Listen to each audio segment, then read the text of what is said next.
Hello and good evening. Welcome back to the Savvy Street Show. As always, we have a very special guest again tonight. We are going to concentrate our discussion on ethics, particularly Ayn Rand, Immanuel Kant. I hope I said that right. And the real world. I'm joined by my co host, Roger Bissell, who is a writer, musician, and philosopher. Welcome to the show, Roger. Thanks very much, Vinay. And our special guest this evening is Stephen Hicks. Stephen is a professor of philosophy and author of 7 books, including Explaining Postmodernism, Skepticism, and Socialism from Rousseau to Foucault. I hope I said that right. And So Nietzsche Foucault. and the Nazis. Foucault? Okay, Foucault. A Frenchman, I assume. His writings have been translated into 20 languages, and most recently, he was professor of philosophy at Rockford University in Illinois, and he received their Excellence in Teaching Award there in 2010. And to this, I would just like to add that Stephen has been doing podcasts for Open College, and in the past couple of weeks, he posted what I think is an excellent and fascinating lecture called "Does Immanuel Kant Matter?" I wish I'd seen this lecture years ago. That would have been terrific. If you listen to this podcast, you're going to understand pretty quickly why Stephen got that teaching award, and I'll touch on a couple or 3 Kant questions later on. But for now, Stephen, welcome to the Savvy Street Show. Hey, thanks, guys, for the generous introduction. Well, you're welcome. Stephen, I'd like to ask you first about the ethics of scholarship.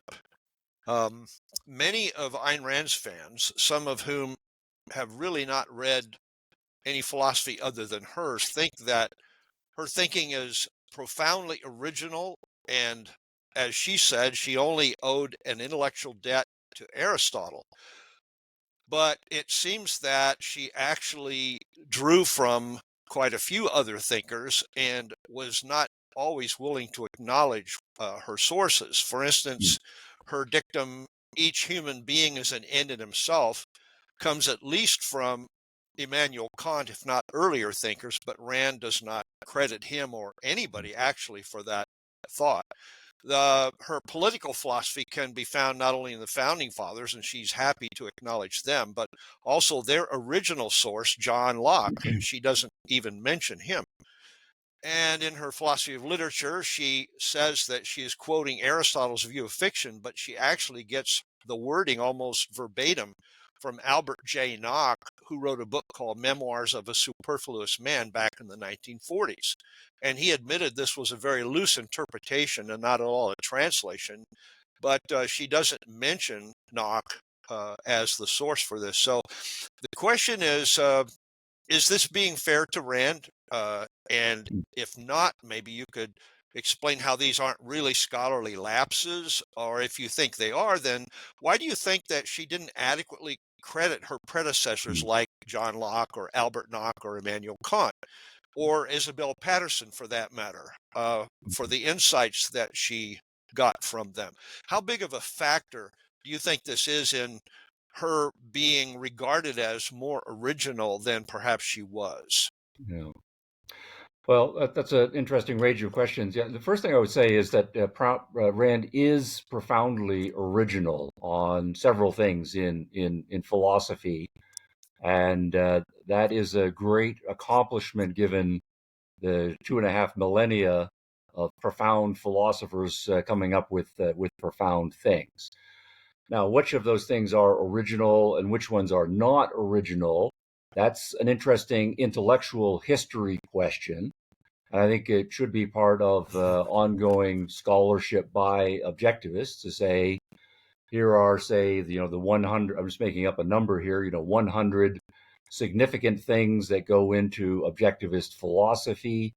And then which ones are original, which ones are not original, which ones are more fundamental, which ones are more derivative. Yeah, let the discussion go on. And all of those figures you mentioned are worthy of comparison when one does the compare and contrast with Rand and her predecessor.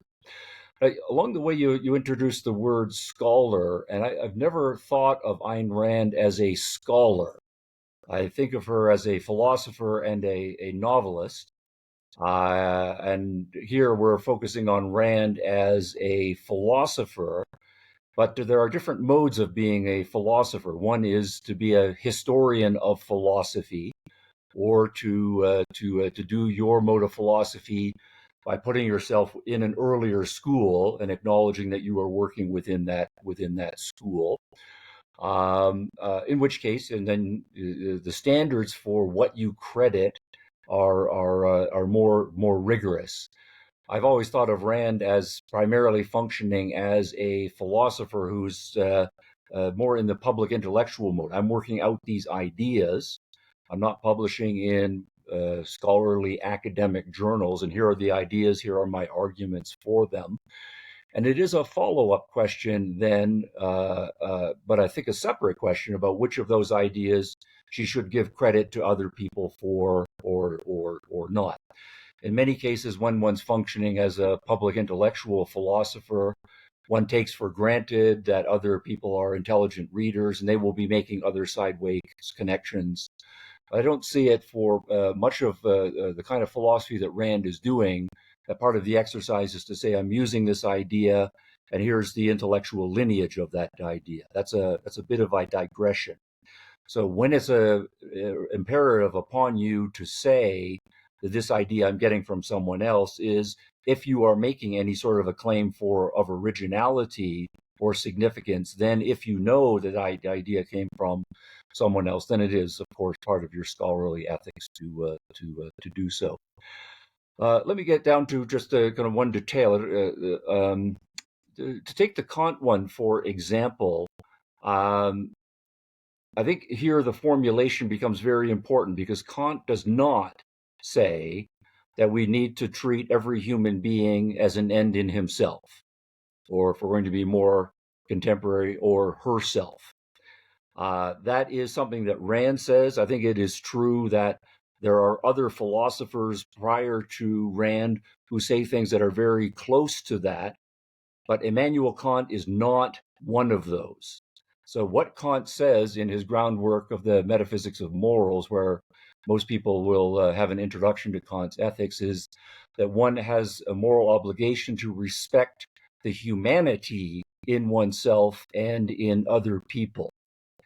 And what he means by humanity is not the human being, the whole human being. So if we think of the human being, a human being is a body and a mind, right? Or animality plus rationality and emotionality and all of the psychological stuff. And Kant is very clear that he does not respect most of the things that we would put on the animality side of that divide. He sees those as things that are interferences with or obstacles to becoming a properly moral human being. So, while Rand would say the human being is an integrate, it's the whole human being, and as an entire integrated human being, you have moral standing, you have political rights, and that's what we need to respect. Kant is making a much more limited claim about what is worthy or potentially worthy in a human being. He has a kind of doctrine of original sin, that human beings are made of warped wood, as he puts it in some of his political writing, and that part of us we definitely should not respect or see it as the source of rights. Instead, he believes that we have a certain kind of mind, that we have a rational faculty that sets us apart from other beings. It is that is supposed to govern the animal side or the inclination side of our nature, and it is that which is worthy of respect. Or potentially worthy of respect if one acknowledges that in oneself and strives to live by it. So the point then just is that when we're talking about the issue of giving credit, in this case, I would put Kant outside the gambit or outside of the territory of philosophers for whom Rand would be in the tradition of, just because he is coming out of a very different philosophical tradition, epistemologically, in terms of human nature, by the time we get to that very precise humanity formulation and so forth. So as for the other ones, I think we would again have to do the same thing, get down to brass tacks and look what exactly Locke says. And certainly Rand's political philosophy is broadly in the Lockean tradition. You mentioned Isabel Patterson. And we know that there were interactions there. So what did Isabel Patterson write, or what might have come up in conversation? And under what circumstances would it be appropriate then to say that Rand got this from Patterson, or Rand got this from Locke or whoever? Thank you, Stephen. We are going to revisit Kant, but for the moment, we'll revisit Ayn Rand, particularly her fiction. And as a fictional author, you are the master of the universe. And in her universe, Howard Roark doesn't even finish his degree in the last year. He just gives it up. He's very intransigent. But today in real life, he may struggle to get a single assignment as an architect, because regulators say you've got to be qualified as a lawyer to do lawyering, qualified as an architect to do Right. architecture. Among the only things you don't need to be qualified to do is philosophy. Anyone can. I'm just kidding.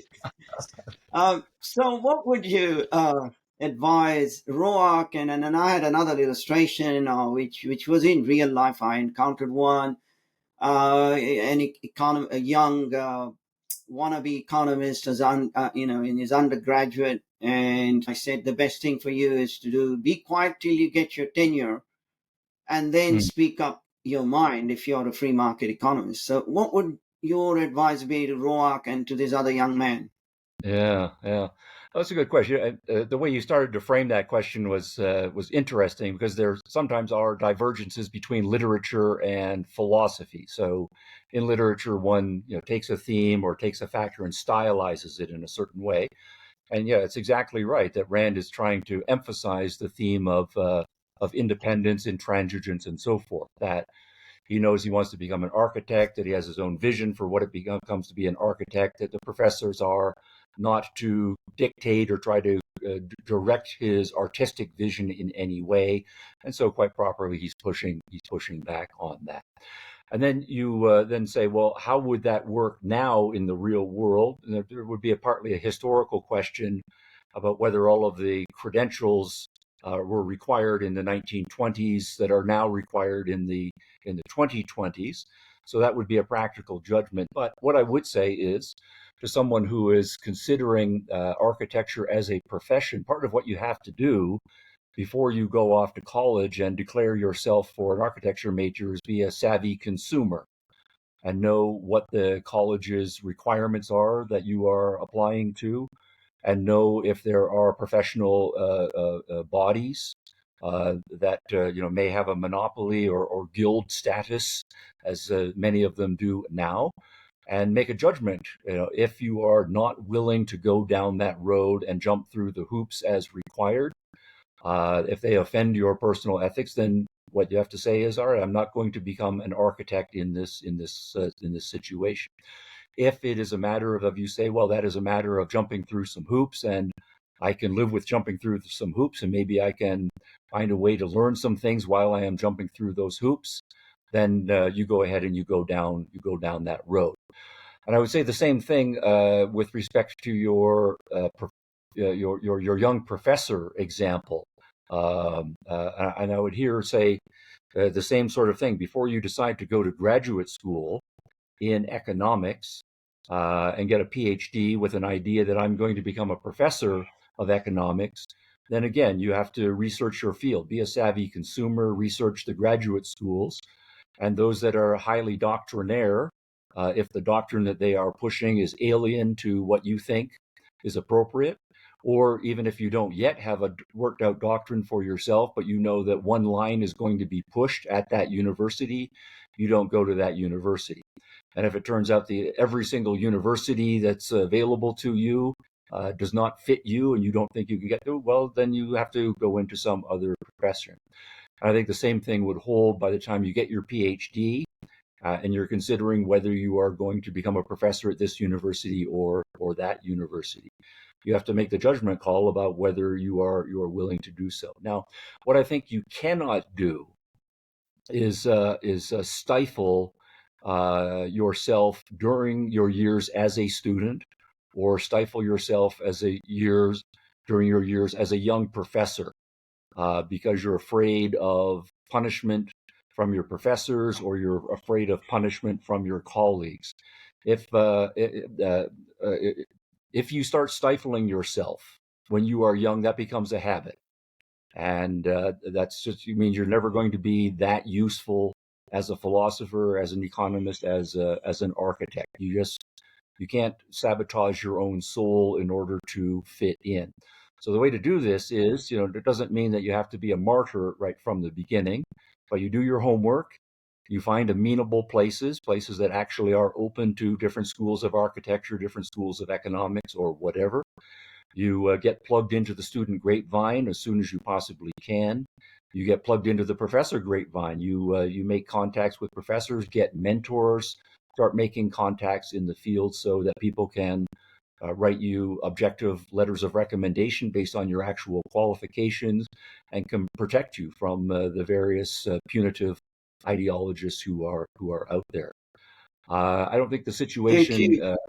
is horrible right now, but there are analogies in history. If you are 300 years ago, you want to become a philosopher, but you're in Catholic Europe, right? For example, and all of the official institutions are Catholic institutions. You have to work your way the way the smart, savvy people did 300 years ago. Thank you. That is indeed an excellent answer. I'm going to persist on the question of sacrifice, but in a different context. Many libertarians, for instance, are Christians, and Rand said Christmas in the US is essentially secular. She loved Christmas.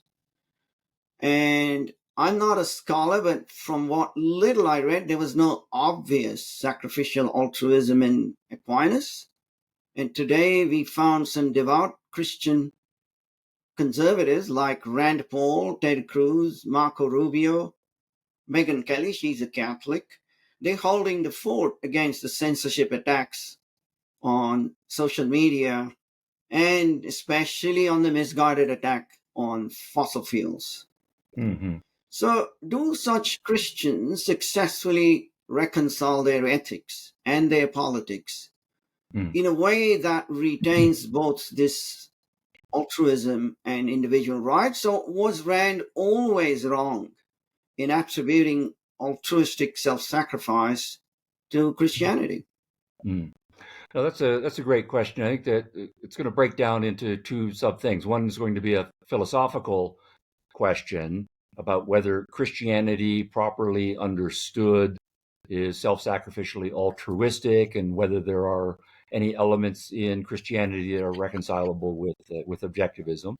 And that's going to be a series of philosophical judgment calls. And then the other is a more journalistic social question. When we say we survey the cultural, political landscape of people who call themselves Christians, what do they believe, and do they believe what you believe to be the proper understanding of Christianity, or do they have a different version of Christianity?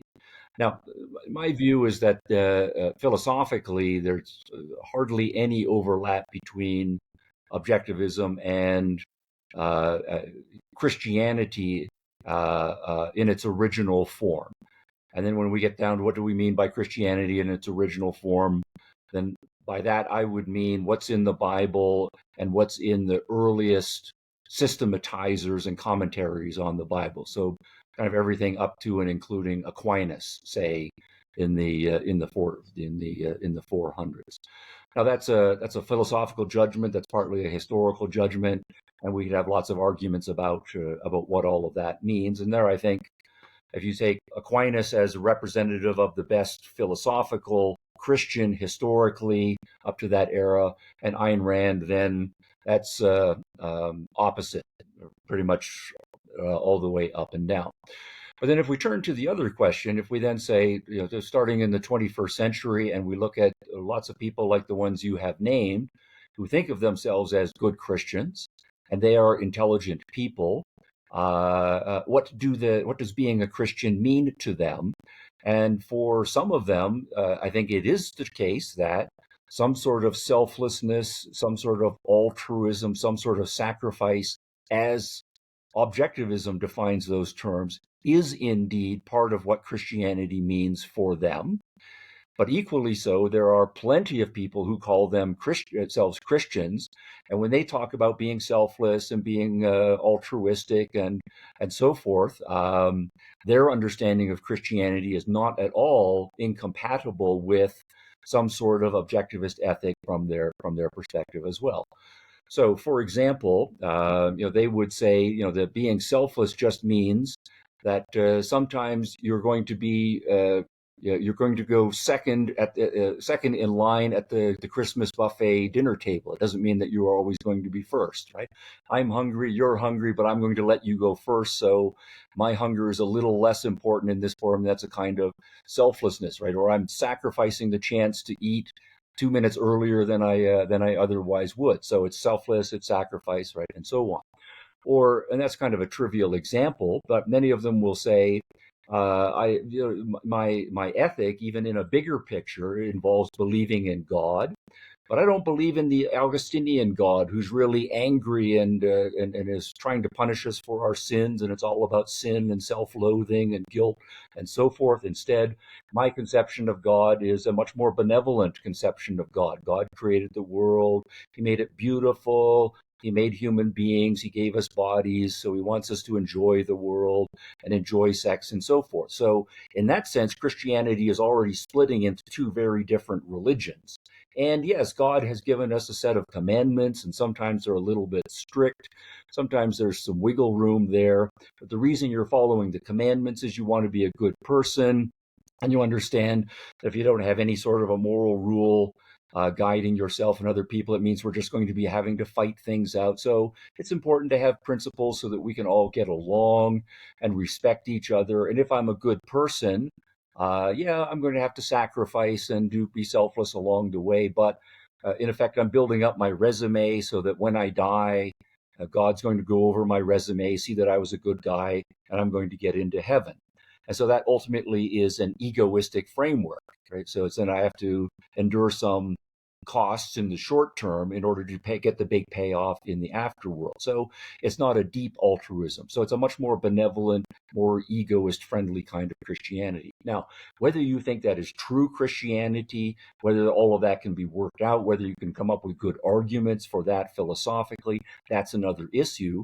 But I do think it is true to say that we have to recognize that for many people, that's what Christianity in 21st century America means. And when we are dealing with them, our discussion with them needs to get granular fairly quickly. We have to say, I know what I might think of Christianity and what you might think of Christianity, but we go into these discussions knowing there's 1,000 different versions of Christianity out there.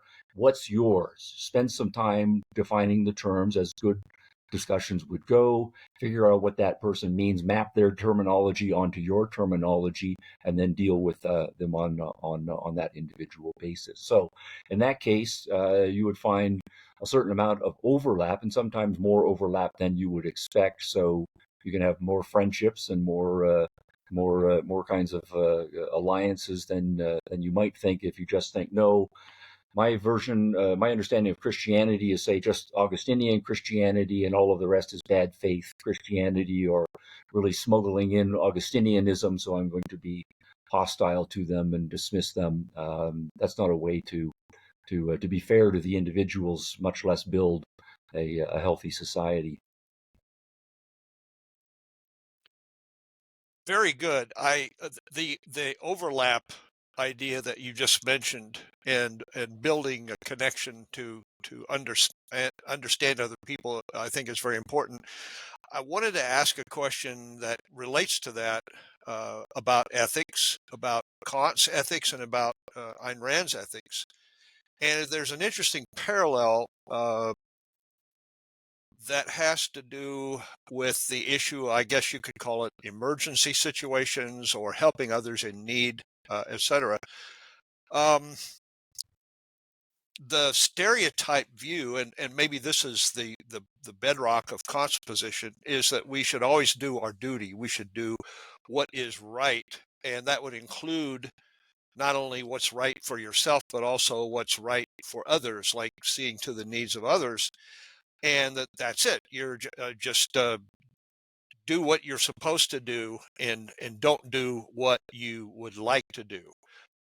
And I do find in some of his writings, though, that there is, and you might think this is like more peripheral or more derivative or something, but the idea that when he gets into like a real world or a real life situation where he has to think about, well, what would I do?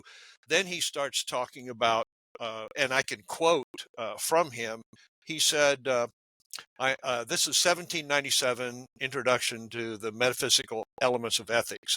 There might be another title, but I am only bound then to sacrifice to others a part of my welfare without hope of recompense, because it is my duty, and it is impossible to assign definite limits how far that may go. Much depends on what would be the true want of each according to his own feelings and values, and it must be left to each to determine this for himself. For that one should sacrifice his own happiness, his own wants, in order to promote that of others, would be a self-contradictory maxim if made a universal law. This duty, therefore, is only indeterminate. It has a certain latitude within which one may do more or less without our being able to assign its limits definitely. In other words, it doesn't sound like he was advocating a blank check, sacrifice till you drop kind of thing. Rand herself was coming at it from the other direction. Barbara Brandon had answered a question, what would you do to help the poor in a free society? And well, whatever you want, no one would stop you. And very shortly after that, Rand wrote The Ethics of Emergency. She says, well, you do have a very real, although limited, obligation to help others in need. And it's dependent upon, very importantly, dependent upon your context of values. How important are they to you? What's the situation? Does it involve risking your life for a total stranger, etc.? So it seems like they both came to a very similar position that they felt very clearly and strongly about from very different directions. And doesn't this happen often when we have people starting out from what might seem like a polar opposite position, and yet they arrive at something that really is a lot more commonsensical than where either of them might have started out from? Yeah. No, I think that's right. And your way of putting it is uh, on a particular issue, a situation of helping another person. That concrete situation, both Rand and Kant are going to say there are contextual judgment factors that are going to enter in, and those contextual judgment factors are going to be nested within a broader philosophical framework. And then, as you put it, that philosophical framework is completely different when you tease it out. So all of the issues that you were putting out at the beginning of the formulation of that question about duty and wants and so forth, all of that becomes very important. Now, this I think in one sense, it's a standard issue. So we might then say, for example, just to take a homey example, that you can find lots of people who will agree that honesty is a good policy, right? That you should be an honest person. And basically, 80 or 90% of all moral philosophies will say, yes, honesty is a good policy. And then the tricky bit is, and where the philosophy work has to be done, is when you try to answer the why question, right? So there's a difference, though, philosophically, between people who say, well, I think honesty is the best policy because I'll give a quasi-objectivistic answer. I live in the real world, and I have to recognize that facts are facts. And if I start lying to myself about what facts are real and which ones aren't, because I have certain emotions and so forth, I'm not going to be able to function well in reality. Part of functioning well in reality is that there are other human beings out there, and we need to do joint value pursuit, and that requires communication and trust requires a policy of honesty and so forth. So I, as an individual and socially, am going to live better to the extent that I'm honest. So honesty is the best policy. And so then I, as an objectivist, might then be ruthlessly principled in being honest in my life. But we then might say, here's another person, and we'll go back to Vinay's earlier question and say, suppose we have an Augustinian Christian who will also say, honesty is the best policy, and that person is ruthlessly honest in his life. And you say, well, why are you ruthlessly honest? And the person says, because God said I have to be honest, and I am aware that God is always watching me and will punish the bejeebers out of me if I ever tell a lie. So those two people, in terms of their practical conduct, will act identically in 99.9% of the situations. As principled ethical people, they are committed to the principle of honesty in their formal ethics, but obviously their metaphysical and epistemological context is completely different. So a parallel thing can come up in the case of Kant, I think, on some issues. I don't think in all issues. I think because of those philosophical differences, there will be lots and lots of divergences. But Kant is not necessarily the most extreme anti-objectivist philosopher out there. So you can expect that in some cases there will be overlaps, even though there are lots of divergences. So I don't know if you want to follow in on how some of those philosophical fundamentals will lead to those divergences, or if that's enough for now. Oh, I would say probably enough for now. I would encourage people, for one thing, to check out that podcast I mentioned before. You enumerated 5 key elements of Kant's philosophy, and anybody who's familiar with Rand's ideas can see there are some powerful differences there, and how they would Yeah. work out in particular issues. I Let me just guess ask, you the just have to podcast you're want to get referring to into it. is in Open College. Does Kant matter? I think it's like episode 56 or 57 or so. Okay, that one is Right, mostly right. focused on Kant's epistemology. It doesn't have very Okay. much to say about his ethics. But I do His have ethics. Okay. one hopefully forthcoming soon in my Philosophers Explained series, where we go through Kant's groundwork of the metaphysics of morals in some detail. And so that one drills down Great. onto the ethical issues.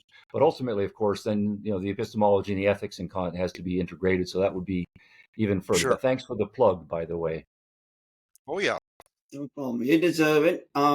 We are going to jump to Kantian epistemology, but before that, let me ask a very simple, real world question. Middle East peace. It's like the Oh, smoker who says it's very easy to give up smoking. I've done it many, many times in my life. So there have been many peace accords. Um, do you think that Israel has responded correctly? Now we're on the ethics of self defense and war.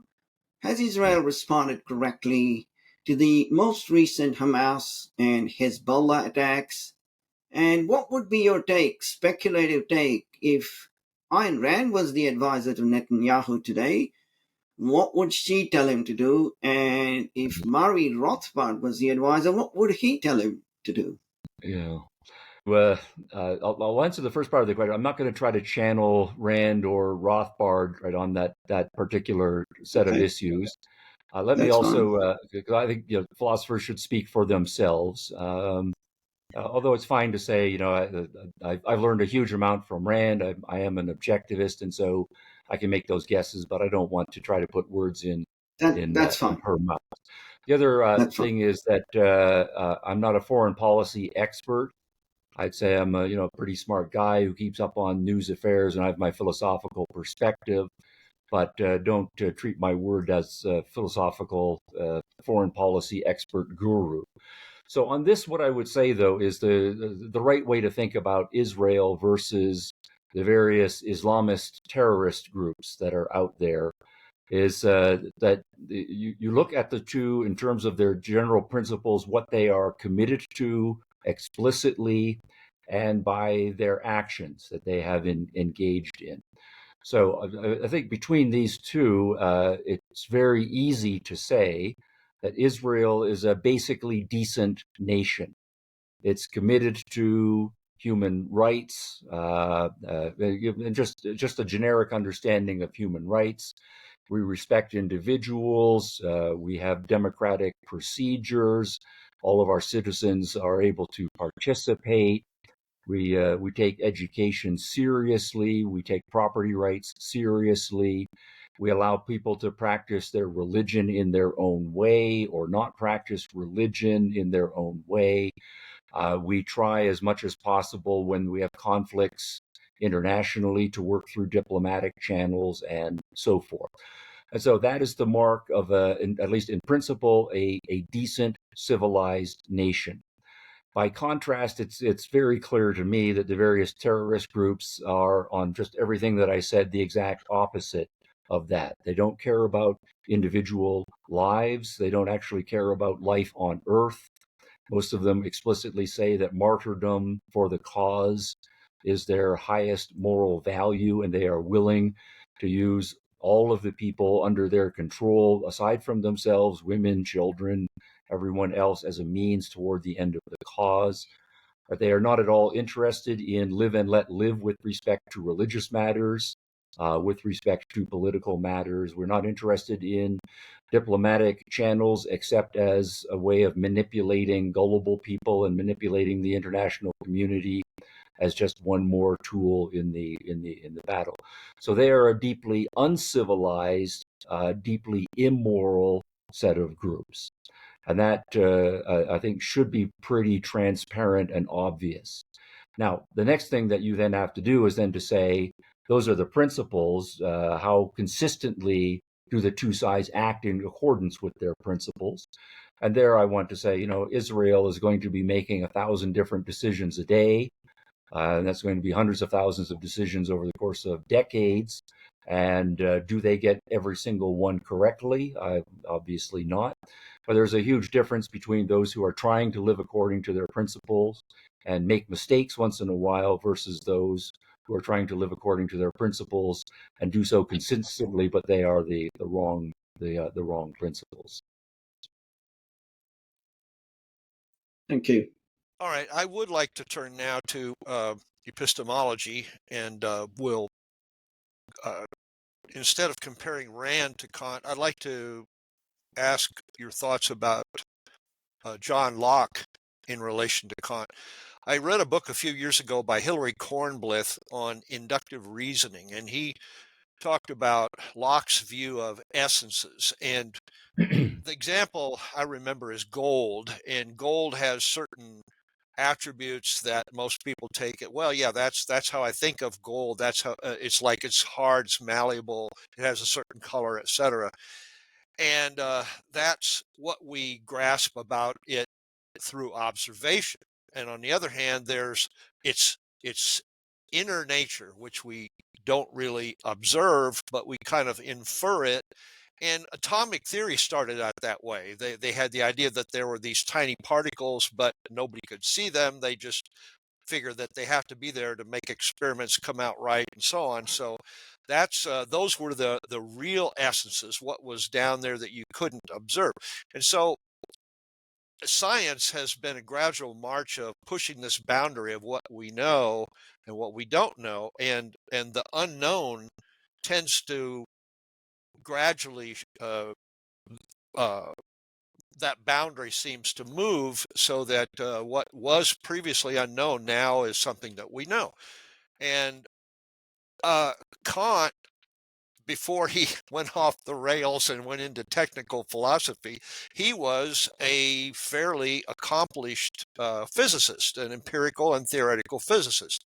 And when he talked later as a philosopher about what was not known and what was not observable, that was an area that everybody thought, okay, well, we can't ever observe it. But as when I cut my teeth as a junior objectivist, I read this one essay that talked about the concept of the unknowable as a deadly insult to the human mind. And it chokes off your ambition to understand, to be told something's unknowable. So isn't that kind of my question is really, isn't that kind of a package deal? That which is not yet known and is unknowable in that sense, like for the time being it's unknowable, and that which is forever unknowable. Yeah, so your tail end question, yes, I agree. That's the important distinction, and that's the territory the philosophers have to work. So, if you start then historically, as you did it with John Locke in the early modern world, now I think of John Locke overall as one of the good guys, particularly Hmm. for his political philosophy. I think he's not as good on his ethics. He's a little more eclectic there, but his mind and his heart are in the right place. He is trying to naturalize ethics, and he does think ethics can be put on a naturalistic and quasi scientific footing, a rational footing. But then he has some other elements that kind of undercut that and work against that. And then when we turn to his metaphysics and his epistemology,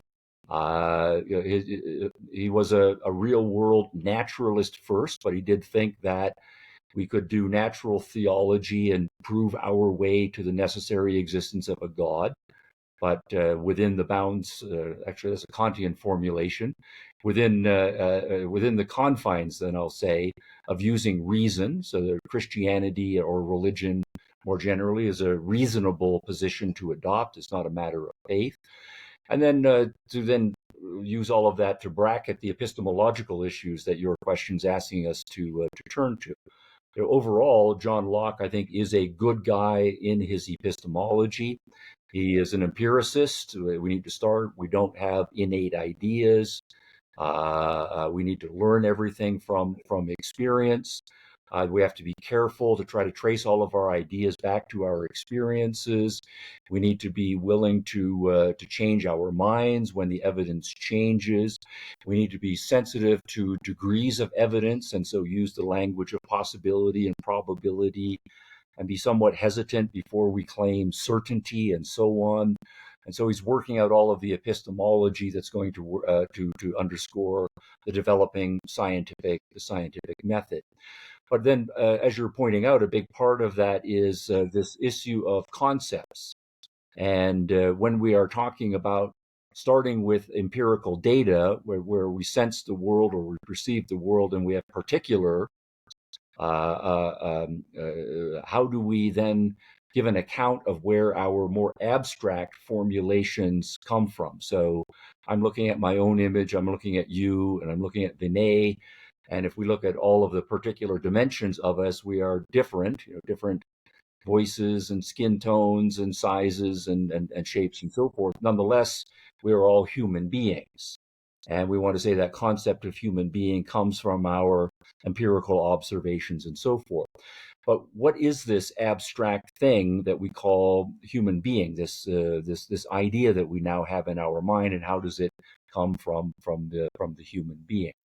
And Locke has an unsatisfactory answer to that question, which leads his empirical philosophy down one dead end.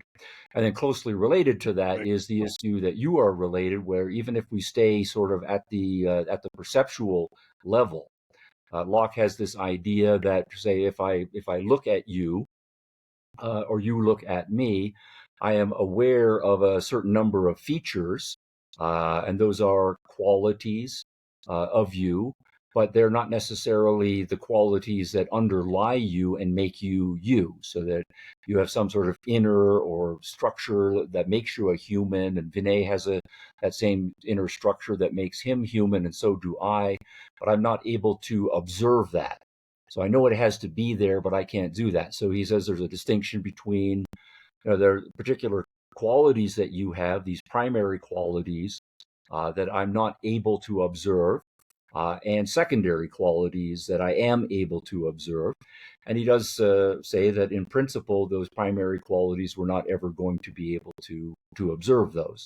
So at most, we're going to be able to infer that they must be there, but cognitively that's going to remain in some indeterminate status in my mind.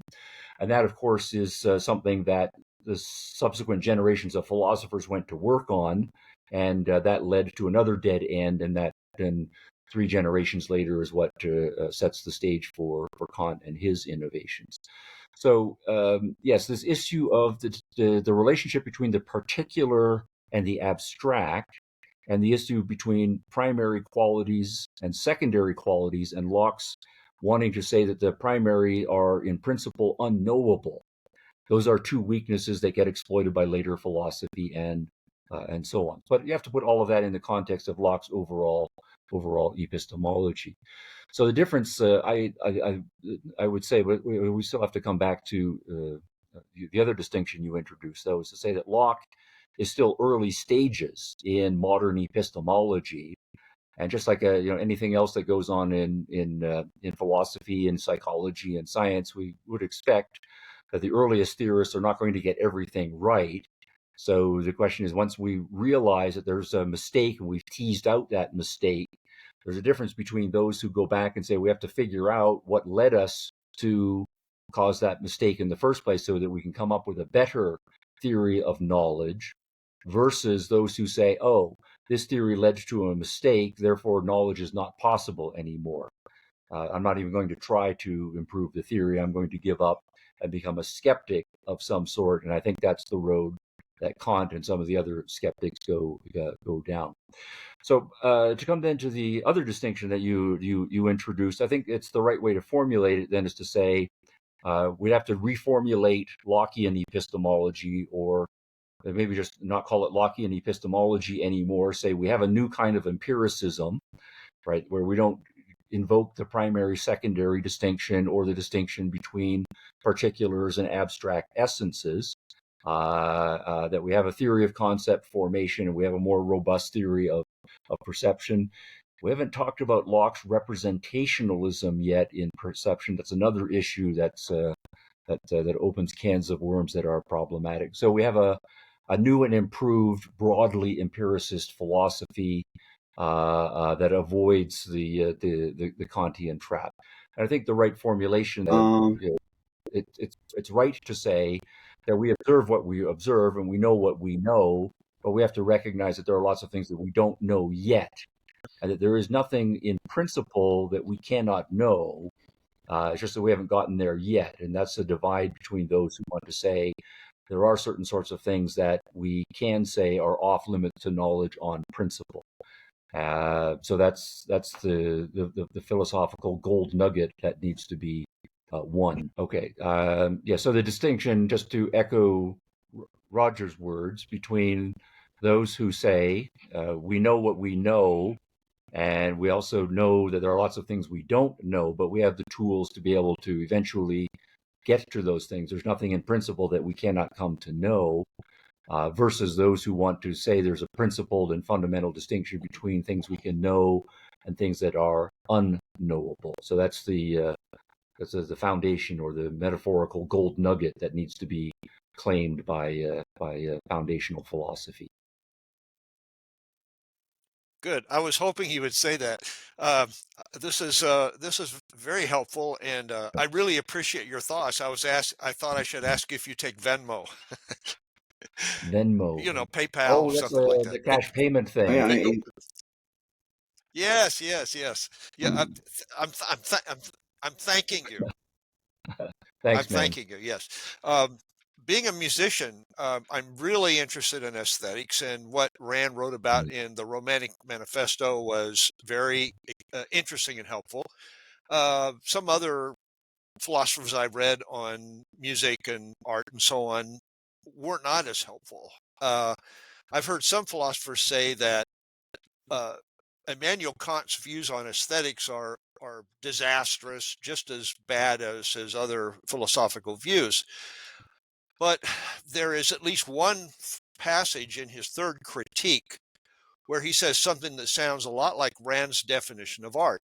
And I should be able to recite this in my sleep, but she said art is the selective recreation of reality according to an artist's metaphysical value judgments. And Leonard Peikoff's put a little bit of a gloss on it, saying the result of making an artwork is what he called a quote, a universe in microcosm, a view of the universe in the form of a deliberately slanted concrete. So you've got like a miniature world in this artwork. And Kant, I'm quoting him, the imagination, as a productive faculty of cognition, is a powerful agent for creating, as it were, a second nature out of the material supplied to it by actual nature, unquote. Hmm. Now, this seems to me that Kant has gotten the fundamental nature of art exactly correct. Whatever else he may have said about how it should be made, that is what it is, he said. And so I'm Hmm. wondering if how to take that into account when we talk about Kant as maybe being responsible for how irrational and ugly some of modern art is. How did we get to modern art from somebody who seems to have really gotten the essence of art, at least that part of the nature of art, correct? Yeah. Well, that's a huge topic. Let's start with the quotation Mm, you mentioned. Um, I think I'm a little less impressed than than you with uh, Kant's perspective on defining art. Because when you say that what the artist is doing with his imagination is creating something that's a second nature, if that's what it boils down to, when I ask, well, what is that hmm second nature? Then that's compatible with simply saying that the artist is imitating nature. So I can paint a landscape, say, or a portrait that really looks just like the first nature, the original thing. It's a duplication in imaginative form or in another medium, and so forth.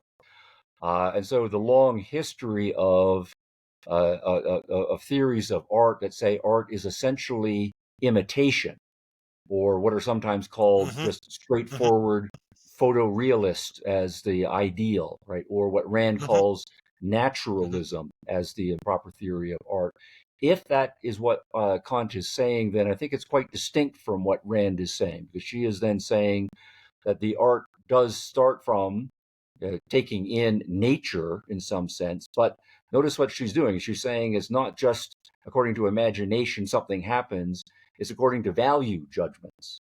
And there's nothing about value hmm judgments in the Kantian formulation. It's not value judgments in general, it's very specifically metaphysical value judgments. So I think that's importing a whole lot more content into a definition of art that makes it a lot more precise. So again, I think doing a deeper dive into the terms will start to lead one to tease out various differences. Now, there are two other Okay. parts of your very big question. One was about Kant's theory of aesthetics in general, and all of the other things that he might have said, all right, about art and aesthetics, and then the issue of whether there is a connection between Kant writing in the 1790s and being a very prim and proper, rigid Prussian philosopher, and all of the wild and crazy stuff that goes on in modernist and postmodernist art. 120 going on to 200 years later. So let me say a little bit about the first, and then ask if we have time to dive into the second in our remaining time. Kant wrote three big books: Critique of Pure Reason, Critique of Practical Reason, Critique of Judgment. And it's in the third one, which was the latest one, that he has some things to say about art. But what's interesting is that Kant, this is an interpretive move that I'm giving you right now, is that Kant is not Yep. really very interested in art. It's one of the things about him that he didn't really care for music that much. He didn't have any paintings or artwork in his home, even after he got able to afford it.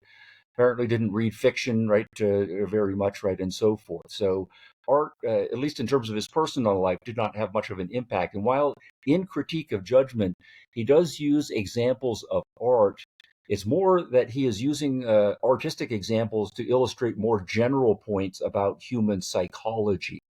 So he's interested in aesthetics much more broadly, and art is just one kind of aesthetics.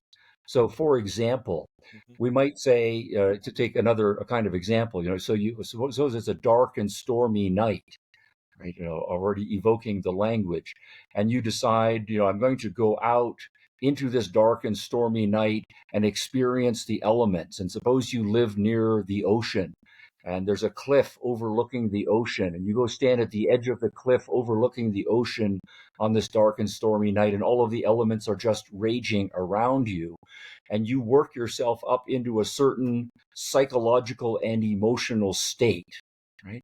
That's an aesthetic, but it doesn't have anything to do with art. Mhm. Right? It's also true, though, that art can, when you immerse yourself into it, cause you to get into certain emotional, intellectual, psychological states.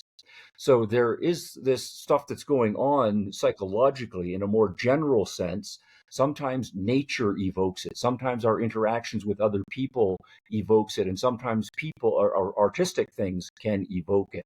So it's that more general level of psychological experience that Kant is interested in, and art is just one example of it. And then the other important thing about this third critique is that he comes to it very late in his career, and he comes to it not because he's particularly interested in art or even in aesthetics, but that as he is working out his full and comprehensive philosophy, he realizes that there is a gap in his philosophy that has not yet been filled. So he's got his critique of pure reason, and there he's just talking about reason in his purified, abstracted sense, very technical epistemology and what it means for science. Nothing about anything else in the case of human psychology, just focused on that. But then he's also very interested, as we know, not only in epistemological issues and what can be known, he's very interested in moral issues. And so we have this sense of duty and obligation and sometimes guilt and command. And how can I make sense of there being a principled moral philosophy, given that we have these bodies and these inclinations and all of these temptations to break the rules and do things that we shouldn't be doing, nonetheless rationally to do my duty no matter what, and to work out then morality, including a more robust psychology that's going to take into account the emotions and the inclinations and our animal natures and various temptations and so forth. And so he's written these two big books, Critique of Pure Reason, Critique of Practical Reason, but then he does realize that all of that is still very abstract. And he hasn't said anything about the place of the aesthetic in our lives. And clearly, this is a big part of our lives. And he hasn't said anything about how I can take this very abstract epistemology worked out in Critique of Pure Reason and this very abstract moral theory and work out how that's going to apply to concrete practical situations in my life. So I've got a big philosophical gap, and that's what Critique of Judgment is to do. Now, along the way, he does have a lot of things to say about art, and he uses some artistic examples, but I don't want to let the tail wag the dog when we're talking about Critique of Judgment. It is a fact that if you look at the big thinkers philosophically in the 20th century and the big name art critics in the 20th century, so here I'm thinking of Clement Greenberg, who celebrated the big name art critic who celebrated Pollock and abstract expressionism, and Barnett Newman, and Jerry Sauls, writer for the Village Voice on artistic matters, and Arthur Danto, probably the most famous philosopher of art, and Roger Scruton, and so forth. Every single one of them will say, if you want to understand modern art, and some of them postmodern art, and here we have to add Jacques Derrida and Jean-Francois Lyotard if we're going to start talking about the postmoderns. You want to understand what's going on in 20th century art, Kant's Critique of Judgment is what you need to reflect on. Not so much the first half of the book, which focuses on themes of beauty, but the second half of the book where he's focusing on the concept of the sublime. Now, that's heavy-duty philosophy, but these are the heavy-duty people who know the art history, who know the philosophy. They're all saying it comes from Kant. right? So when Rand also comes along, and I think she has just a throwaway line at one point that says, "You want to understand modern art, read Kant's Critique of Judgment." She's keeping very good company in doing so. And then just to do self-advertising here, I think it was last year, I did an interview in Norway with an artist and art critic named Jan Ove Tuve, where he's a disciple of Odd Nerdrum, who's kind of a well-known international artist, although Jean Ove is also independently working his own art career, but he's a very well-read art history and philosophy guy. And so he knew that I had written some things on this and lectured on this Kant material. So we have a 1-hour interview where we talk exactly about this issue. What's Kant's philosophy? And how does it connect to what's going on in modernist and postmodernist art? So if you just Google, Stephen Hicks, Jan Ove Tuve, Immanuel Kant art, it should pop up on YouTube, and there you'll have my take. Okay. Sure. Simple question again. What led you to stopping a decades-long teaching career with Rockford University, and what are your future Yeah. plans? Yeah, it was an amicable parting of the ways. Many small universities in the United States and around the world are migrating away from their liberal arts college roots. And Rockford University, when I joined it, was very much a liberal arts college, but it's starting to move much more in a professional programs direction. So they were, from their perspective, trying to make a sound business judgment. Since I was a guy with a tenure and basically a lifetime contract, can they make an attractive buyout so that I will give up and go along? And then for myself, my career has been nicely, gratifyingly moving, so that I've got lots of opportunities for interesting projects. And so those have been increasingly attractive to me also for the last couple of years. So basically, we negotiated a contract buyout, and that came to fruition in this past year. So what I've been doing is, you mentioned that I have this Open College podcast series. That's an ongoing project. So the plan is that I'll be doing a podcast once a week or so. And my publisher out of Toronto does a very nice job of producing that with good production values. With another team, I've been doing a series called Philosophers Explained, where we do a close reading of important philosophical texts. I think it's always important to read the philosophers in their own words to develop one's interpretive muscles. And I love reading the great philosophers, including all the ones I disagree with, but getting all of that out there. So we're doing also basically once a week of those. I've been thinking for a number of years about the future of education, particularly the future of higher education. When I started my Center for Ethics and Entrepreneurship at Rockford University, I think 17 or 18 years ago, we started to do a lot of experimenting with, what does online education mean for the future? What does self-study and hybrid programs? What can be done with podcasts? What can be done with videos? Given a lot of the economic issues, does it make sense for young people to borrow $100,000 of student loans to get, a general bachelor's degree when there are lots of other things available? So trying to do some informed crystal ball gazing about what new educational delivery methods will look like, and experimenting with those, and then trying to say, what's the future going to be, 15 or 20 years or so from now. And then also coming at it from the technology side, we say that part of education is to make you into a full, well-rounded person, but at the same time, you want to have a fulfilling career. So it's not just learning a certain amount of interesting stuff, but setting yourself up to make a good living, hopefully doing something you like. But at the same time, we know that we're living in a highly entrepreneurial culture. There's a great deal of churn among the biggest companies in the world. Robotics and artificial intelligence are accelerating the rate of change. So that then raises the question for those of us who are educators. 2 decades ago or 3 decades ago, we didn't know that we needed certain kinds of computer programmers or people who could do robotics. 50 years ago, we didn't know that we needed film editors and social media influencers, right, and so forth.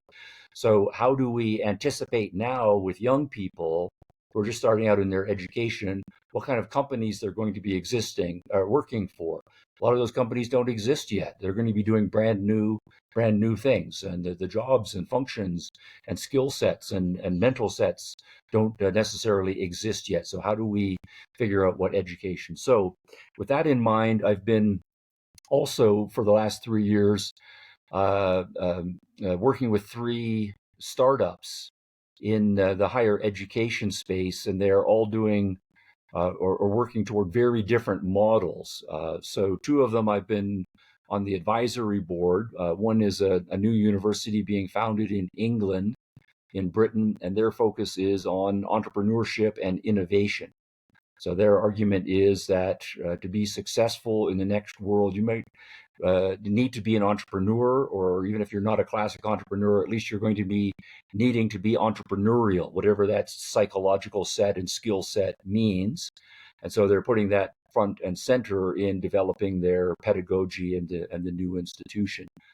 And innovation. So everything is changing. So the idea that you're just going to get a job and do the same thing for 40 years, that's ridiculous. That's also not good for you as a human being anyways. So I've been on the advisory board and working some with them. Another model is, you probably know the name Marcia Enright. Her model is to say that there is something timeless in the great classics, and there's something irreplaceable in getting a small group of people together who've done their homework and done some reading and talking about the great works and the great ideas in person. So she wants to start a brand new bricks and mortar institution focusing on Socratic methods. So I've also been doing some advising for that model as well. So the Reliance College, it's Marcia Enright's new institution, that's totally in person. The other one, it's called the School of Innovation in England. It's going to be a hybrid model where there's some prepackaged material that students can work their way through, but at various points, the students come to a campus for mentorship and meeting with other students and so on. The third one I've been involved in is the Peterson Academy, which is a totally online program where they're this sounds a little self-congratulatory, but from their perspective, rather than trying to hire the best professors you can and bring them to one institution and then attract institutions, you go out and you say, who are the best professors in the world on various topics, and what can they teach best? Bring them to the studio in Miami, have them teach the course, combine that with first-rate post-production values, and then put it online and so on. So I've done several courses for them as well. So 3 very different models, and all 3 of them I think could succeed because the higher education landscape is wide open and it's a huge market. So I'm doing a lot of that, and then of course I've got some writing projects, 2 books on the go, and don't ask me for a deadline, but I'm optimistic that. By the end of 2025, I'll have 2 more books out. Now that I've got some more sustained time to crank them out. Thank you. That self-imposed deadline I can relate to. I've moved my deadlines quite a bit on books that I was supposed to have finished by the end of 24. But okay. It's been an absolutely lovely and insightful discussion. So thank you, Roger, for co-hosting this with me, and thank you, Stephen, for coming on the It was a real show pleasure for me and too. taking Very good on question. some very, very difficult questions. Okay, You're great. welcome. Good. Yeah, All right. thank you. And to the viewers, thank you for tuning in. That's how you become more savvy about the world around you, by tuning into the Savvy Street Show. And let me end with Ed Murrow's classic lines. Good night and good luck.